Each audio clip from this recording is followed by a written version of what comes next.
After interviewing and then studying over 500 successful people from across all walks of life, Napoleon Hill was able to realize that there were 13 success principles that they all shared.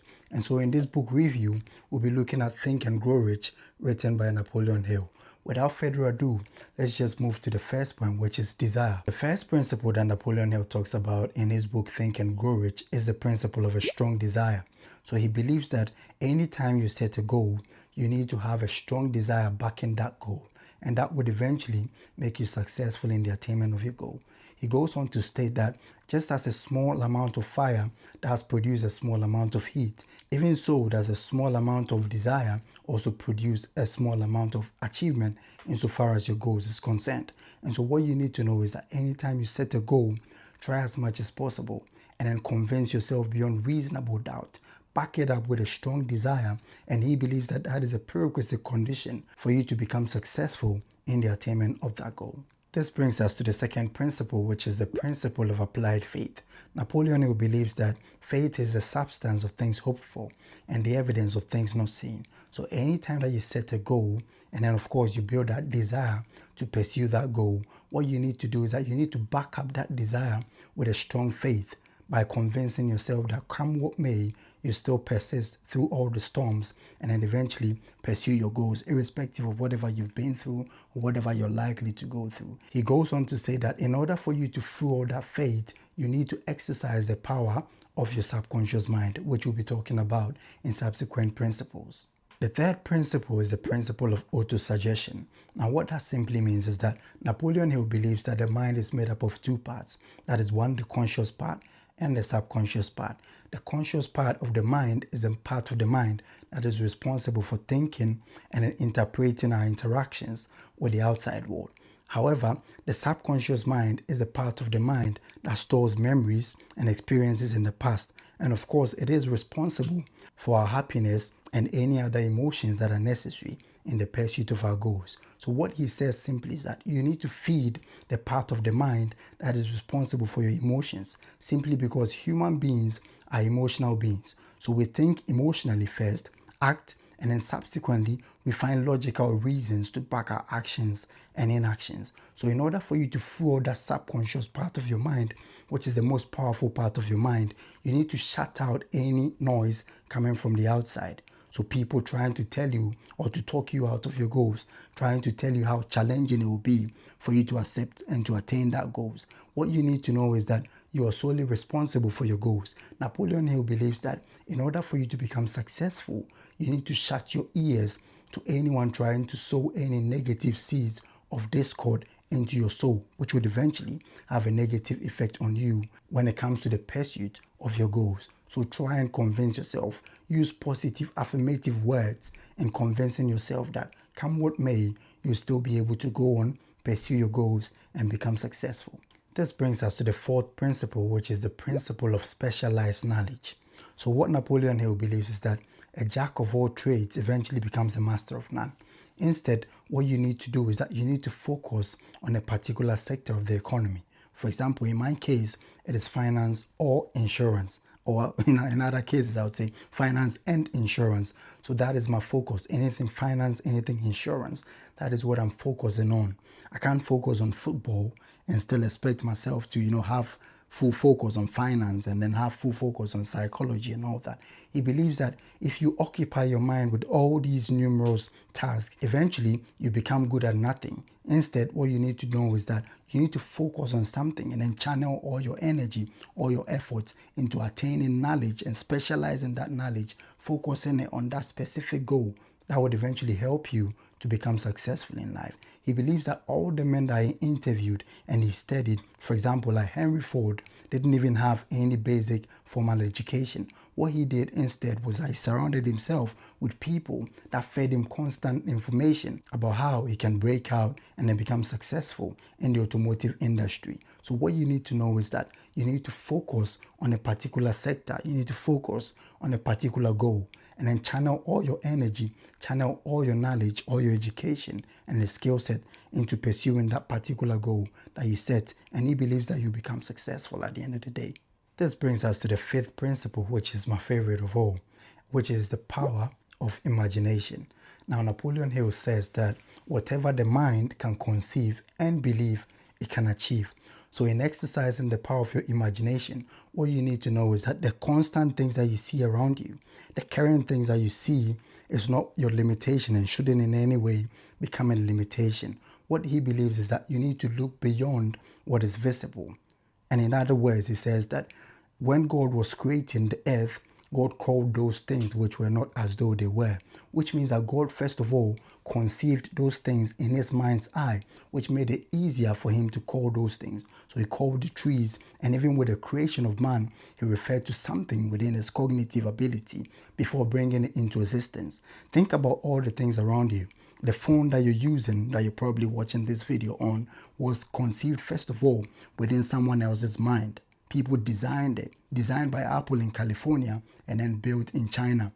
Everything that we do, this softbox out here, was first of all designed in someone else's mind before it was produced. That is the power of imagination. The house that you're living in was designed in the mind of an architect before subsequently it was built, and then now you're occupying it. What you need to know is that that goal can only be limited by what you think in your mind. So if you think positive, then eventually you get the positive results. If you think negative, however, then eventually the universe would also reward you with that negative thoughts. So whatever you think, that is exactly what you become.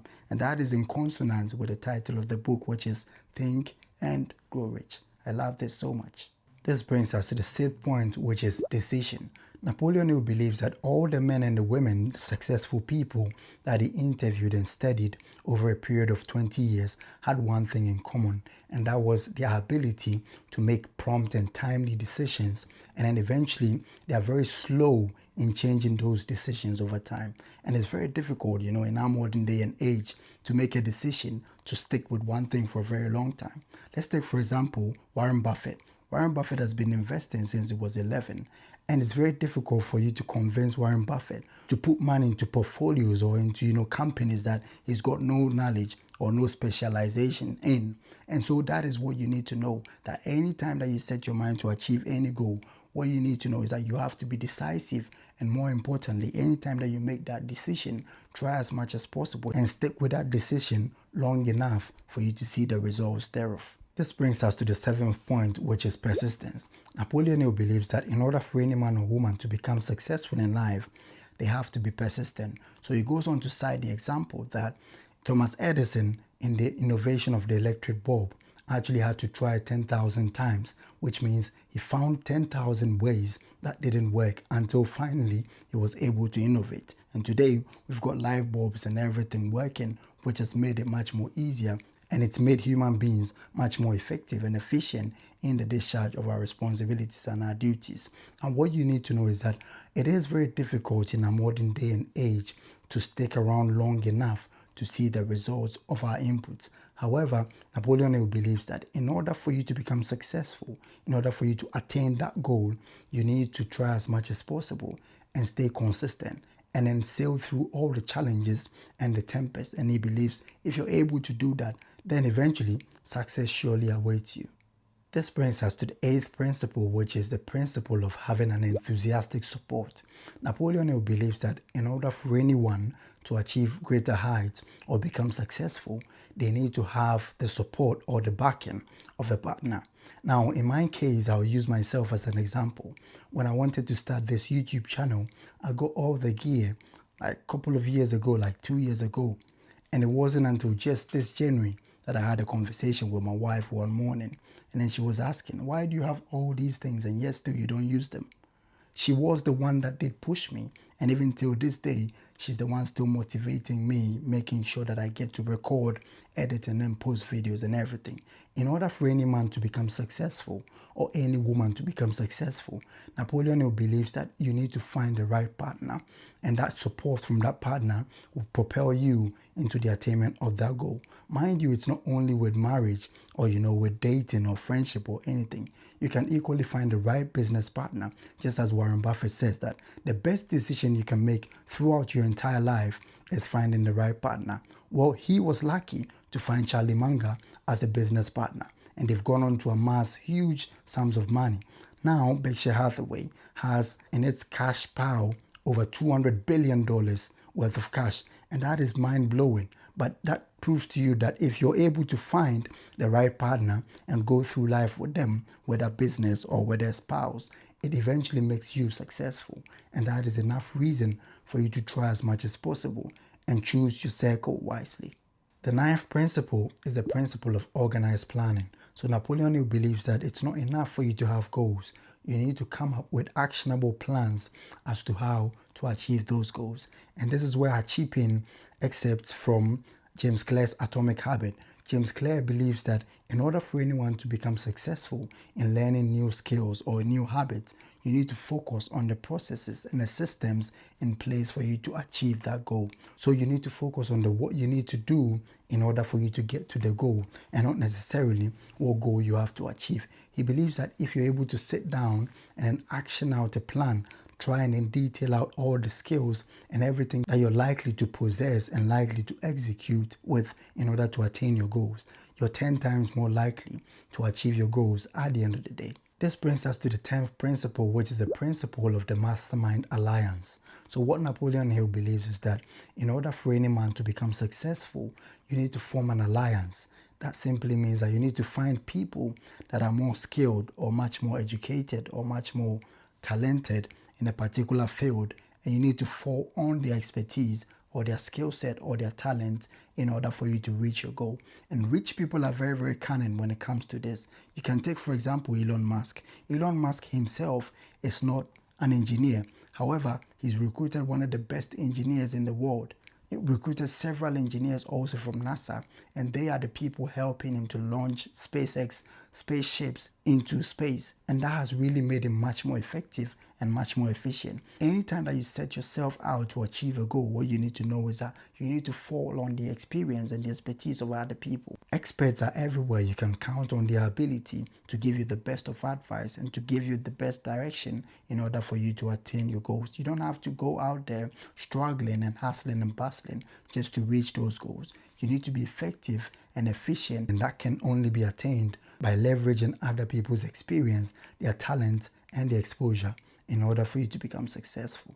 This brings us to the 11th principle, which is the power for you to exercise the power of your subconscious mind. Now, what you need to know is that the subconscious mind is a part of the mind that is responsible for your emotions, your actions, and inactions. And it influences the part of your mind, which is the conscious mind that is responsible for constant and critical thinking. So anything that you do is inspired by the subconscious mind. And that is why Napoleon Hill believes that you need to feed that part of the mind through constant affirmation and with the power of imagination. He believes that anything that you set your mind to, convincing yourself and shutting your ears to the outside noise, you would be able to eventually achieve it at the end of the day. This brings us to the 12th principle, which is exercising the power of your brain. What you need to know is that everything starts from here. The body is just an execution tool. The mind is the initiator of all greatness. And anything that you'd be able to achieve depends on your ability to power the mind into kicking your body into action. So what Napoleon Hill simply believes is that in order for you to become successful, you've got to feed your mind with positive things that would eventually motivate you and help you to stay the course towards the pursuit of your goals. This brings us to the last principle, which is the sixth sense. What Napoleon Hill believes simply is that in order for you to be able to master all these 12 principles, you should also be able to communicate with the power of infinite knowledge. And this is what he says, that anytime that he slept, he saw great men like Newton and like Abraham Lincoln and all these people within the power of his imagination, and they were able to give him inspiration. Now, I'm not saying in any way that you need to do the same thing. However, what you can take from this is that you need to tap into the point of your mind and your brain that is responsible for creative imagination. Now, I had the opportunity to read the autobiography of Nikola Tesla. And Nikola Tesla says that ever since he was a kid, when he was young, there's one thing that he always used to do. Anytime that he sleeps, all the inventions that he made actually appeared to him in the form of a dream. And then anytime that he wakes up, he went straight into execution, trying to bring those things that he saw in his dream into reality. And that was what inspired most of his groundbreaking innovations. What you need to know is that there is a power outside what you can feel, touch, eat, and sense. And that is what Napoleon Hill believes, that in order for you to become successful generally, you need to try as much as possible and then reach that power, which can only be exercised and attained if you master the aforementioned 12 principles that we mentioned earlier. Thank you.